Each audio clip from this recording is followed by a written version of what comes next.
Le barrage de Djougou, initialement destiné à un but agropastoral, est désormais utilisé pour alimenter la ville en eau potable. Pour éviter les conflits d'usage entre besoins humains et besoins pastoraux, l'ONG Credec Bénin, avec l'appui de la GIZ, a construit un château d'eau et plusieurs abreuvoirs destinés aux besoins agropastoraux.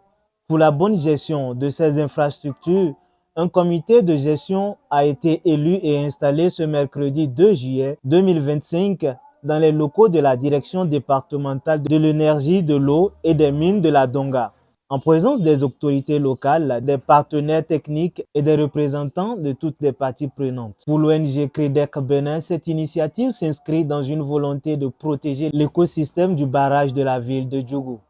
On a démarré cette aventure depuis et on est en train vraiment de chercher des solutions, des voies et moyens pour pouvoir vraiment protéger cet écosystème au niveau de la rivière Téroé du barrage de la ville de Djougou.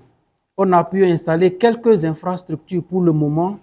Et si ces infrastructures ne sont pas bien gérées, ne sont pas gérées de façon collégiale, inclusive, on n'a pas encore fini avec des problèmes. Représentant le bailleur de fonds, la chef Fontaine Nord agit au GIZ met l'accent sur le bien fondé de cette solution alternative bien trouvée. Comme tout au début de la mise en œuvre de ce projet, on sait quand même que le barrage était construit à but agro-pastoral. Mais à peu de temps après, ça sert pour l'alimentation en eau potable. Ce qui fait que ça ne peut plus répondre à son but initial qui est l'agro-pastoralisme.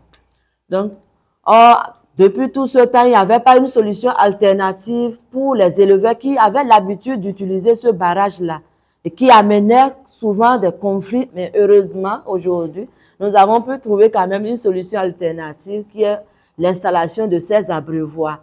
Donc, nous, vraiment, on vous souhaite une clairvoyance dans le choix des membres du comité de gestion. Présente à cette cérémonie, la direction départementale de l'agriculture, de l'élevage et de la pêche salue une initiative qui répond à un besoin.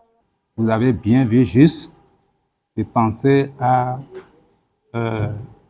améliorer, à valoriser et à mettre à disposition de nos acteurs cette infrastructure qui nous manquait assez bien. Et je pense que une fois que cela est mis en place, ce qui nous reste, c'est la gestion, la bonne gestion de l'ouvrage en vue de la pérennité de ce joyau. Le directeur départemental de l'énergie, de l'eau et des mines de la Donga contextualise le présent atelier, caricature et précise les rôles du comité de gestion des abreuvoirs. Mesdames et messieurs, comme vous le savez, les abreuvoirs jouent un rôle vital dans la sécurité hydrique des troupeaux et par ricochet dans la stabilité des moyens de subsistance des communautés rurales. Cependant, leur durabilité et leur efficacité dépendent fortement d'un mode de gestion approprié, participatif et inclusif. C'est dans ce cadre que s'inscrit le présent atelier.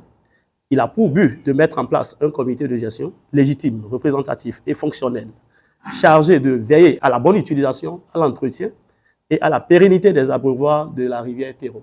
Ce comité devra être un véritable cadre de concertation entre les différents acteurs concernés, éleveurs, agriculteurs, collectivités locales, services techniques et autres usagers, afin de prévenir les conflits d'usage, renforcer la cohésion sociale et promouvoir une gouvernance locale efficace des ressources hydrauliques. Pour les bénéficiaires, ces infrastructures représentent bien plus qu'un simple accès à l'eau potable. Ils apprécient et prennent des engagements. À partir de maintenant, nous allons faire des sensibilisations pour leur montrer que le barrage doit être protégé. C'est en voulant protéger le barrage qu'on a eu des abreuvoirs. Et il faut leur expliquer que ces abreuvoirs-là, comment les utiliser pour ne pas créer des désastres. Il faut que d'ici un an, au moins qu'on arrive à créer encore autre abreuvoir et avec les recettes que nous aurons à faire. Vous savez, tout de suite nous sommes entendus, les éleveurs eux-mêmes nous disent qu'ils vont payer 5 000 francs par an par troupeau. Et les maraîchers vont payer 2 000 francs par saison par maraîcher. Et puis, on a parlé aussi des transhumants qui vont payer 200 francs. Les bœufs buvaient l'eau du barrage. Et aujourd'hui, alors, le travail a été effectué pour notre avantage, où nos bœufs auront de l'eau propre, une eau vraiment qui pourra nous avantager. Et je pense bel et bien que le travail que nous venons de faire, nous sommes très contents. Et ceux qui ont été élus pour faire ce travail-là, vraiment, nous avons fait un bon travail, un bon choix. Et je sais bel et bien que nous allons réussir la gestion de ces abreuvoirs-là. À Diogo, l'eau devient désormais un facteur de paix plutôt qu'un sujet de tension. Grâce à ces infrastructures, les éleveurs peuvent désormais abreuver leurs troupeaux en toute sécurité. Reste maintenant à assurer la gestion durable de ces ouvrages pour qu'ils bénéficient aux générations futures. Une mission que les membres du comité de gestion prennent désormais à bras le corps.